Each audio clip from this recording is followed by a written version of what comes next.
अस्सलाम वालेकुम दोस्तों, इस वक्त आपने ये नोट किया होगा कि नून लीग के खिलाफ घेरा तंग हो गया है।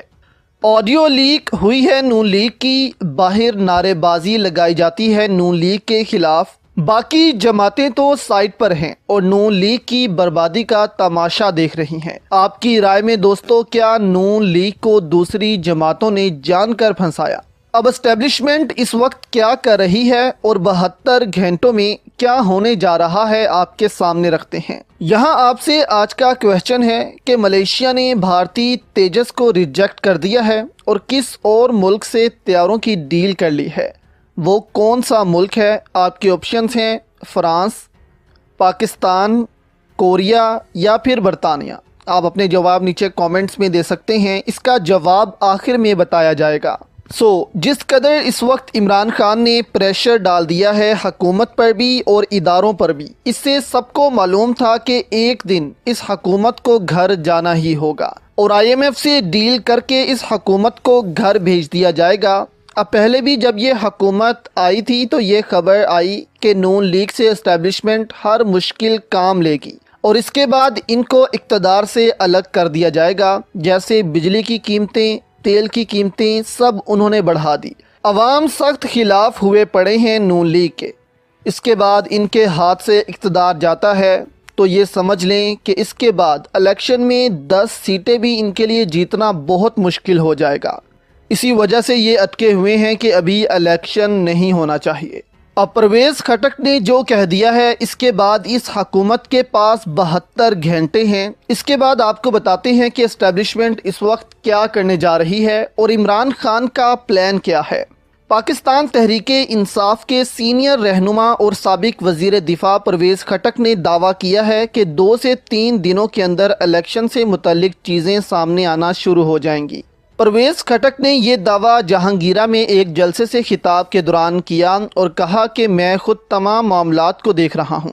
मुझे यकीन है 2 से 3 दिनों में इलेक्शन से मुतल्लिक चीज़ें सामने आ जाएंगी। उन्होंने मज़ीद कहा कि हुकूमत या तो इस्तीफ़ा देकर नई इंतखाबात का ऐलान करे या मैदान में आकर हमारा मुकाबला करने के लिए तैयार हो जाए। हम इस्लामाबाद पहुंचकर दिखाएंगे ये इक़्तिदार की कुर्सी से किस तरह गिराया जाता है। हम इनको ये तरीका सिखाएंगे कि इक़्तिदार से कैसे उतारा जाता है। परवेज़ खटक ने मज़ीद कहा कि ये लोग इस्लामाबाद से निकल नहीं पाएंगे। इनको या तो इस्तीफ़ा देकर असम्बलियाँ तहलील करनी पड़ेंगी, फैसला फिर मैदानों में होगा। दुनिया में कोई भी मौजूदा हुकूमत पर एतमाद करने को तैयार नहीं है। अब एस्टेब्लिशमेंट भी इस वक्त से परेशान हो चुकी है। बाहर जाते हैं जलील होते हैं, मुल्क में भी जलील होते हैं।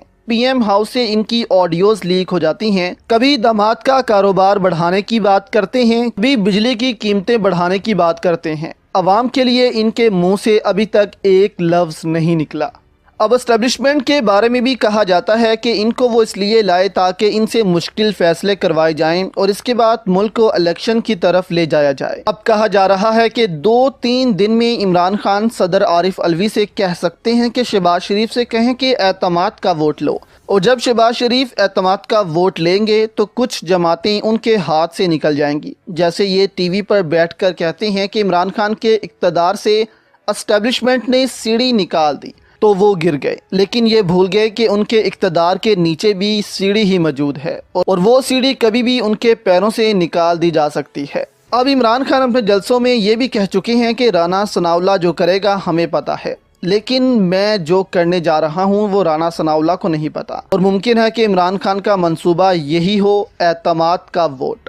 अब इस एतमाद के वोट में MQM ही अगर निकल जाए तो फिर शहबाज शरीफ पूरे वोट हासिल नहीं कर पाएंगे। रही बात PTI के बागी MNAs की, तो सुप्रीम कोर्ट के फैसले के बाद अब उनका वोट भी बेकार है। वो पार्टी पॉलिसी की खिलाफ वर्जी नहीं कर सकते। यहाँ पर अब शहबाज शरीफ फंस चुके हैं। दूसरी जानिब बिलावल पर भी काफ़ी तनकीद जारी है कि वो ISI के खिलाफ ही बोलते रहे हैं अमेरिका में, जहां पाकिस्तान के वजीर खारजा को अपने इदारों को डिफेंड करना चाहिए था। अब जियो न्यूज़ के प्रोग्राम रिपोर्ट कार्ड में गुफ्तगू करते हुए सीनियर तज्जियाकार अतर काज़मी ने कहा कि अमेरिका में बिलावल से हुकूमत की कारकर्दगी पर सवाल हुआ, लेकिन इसका जवाब देने की बजाय बदकिस्मती मुल्की इदारों पर वो इल्ज़ामात लगाना शुरू हो गए जो मगरिब हमारे इदारों पर लगाता है। اطہر کاظمی نے کہا کہ مغرب ایسے تاثر دیتا ہے جیسے ان کی خفیہ ایجنسیاں فلاحی ادارے ہیں اور پاکستانی ادارے کوئی انوکھے ہیں۔ یہ وہ سوچ ہے جو مغرب ممالک کی ہمارے لیے ہے، اور یہ لوگ بیرون ملک جا کر کہتے ہیں سیاست پر بات نہ کی جائے بلکہ اداروں پر بات کی جائے۔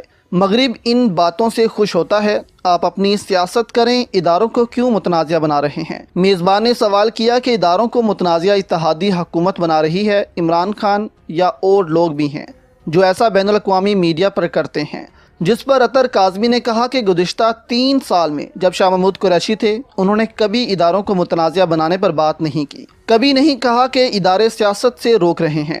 جب آپ کسی ملک کی نمائندگی کرتے ہیں تو یہ سب باتیں نہیں ہونی چاہیے۔